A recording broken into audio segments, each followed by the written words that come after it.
চলছে চর অঞ্চলে বড় ধান ঘরে তোলার মরশুম। এদিকে চরে অসংখ্য বড় ধান বোনা হয়েছে। ওনারা হচ্ছে সেই 80-90 দশকের মতোই ডামের উপর ধান বাড়িতেছে। এমন দৃশ্য কিন্তু আজকাল দেখা যায় না, আপনার ডামের উপর ধান বাড়িতেছেন।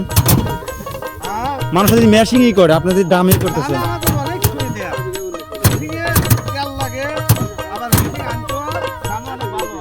আচ্ছা, আসলে এই ডামে কিন্তু সুবিধা আছে, একটু কষ্ট লাগে বাইরে এতটুকুই, আর মেশিন ধরলেই শেষ হয়ে যায়।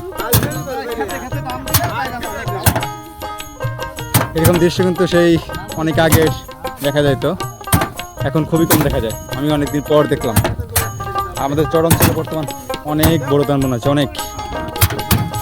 এই যে ধানের রোপণগুলো অনেক সুন্দর।